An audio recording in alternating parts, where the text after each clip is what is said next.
Hello guys, আসসালামু আলাইকুম। 7 বছর পর মালয়েশিয়া থেকে আমার মামাতো ভাই আজ বাড়ি ফিরছেন। বড় ভাইকে পিক আপ করার জন্য রওনা দিলাম। শাহজালাল আন্তর্জাতিক বিমানবন্দরে গাড়ি নিয়ে রওনা দিয়ে দিলাম। 7 বছর পর আজ মালয়েশিয়া থেকে সে বাড়ি ফিরছে ফ্যামিলির জন্য, ফ্যামিলিকে একটা চোখ দেখার জন্য। 7 বছর কেটে গেছে সেই প্রবাস নামক জেলখানা। কিভাবে যে 7টি বছর চলে গেছে সে নিজেও বলতে পারবে না। ফ্যামিলির জন্য 7টি বছর সেই প্রবাস নামক জেলখানা ছিল। 7 বছর পর সেই তার কাছের মানুষগুলোকে দেখে তখন খুশিতে আত্মহারা হয়ে যায়।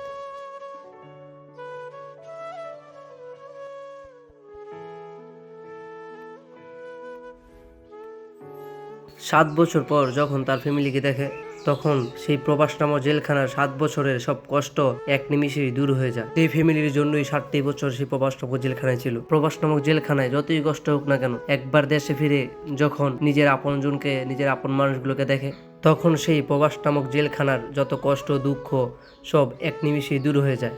কাছের মানুষগুলোকে দেখলে প্রবাসের যত কষ্ট দুঃখ আছে সব এক নিমিষেই ধুলোর মতো উড়ে যায়। এই প্রবাসের জীবন খুবই কষ্টের। যখন দেশে ফিরে নিজের আপন মানুষগুলোকে দেখে তখন সেই প্রবাস নামক জেলখানার সকল কষ্ট যেন এক নিমিষেই দূর হয়ে যায়। শুধু টাকার জন্য সেই প্রবাস নামক জেলখানায় 7টি বছর কাটিয়েছে।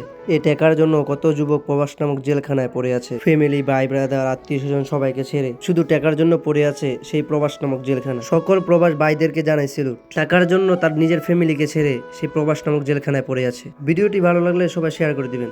আপনারা সবাই ভালো থাকবেন, সুস্থ থাকবেন। আল্লাহ হাফেজ।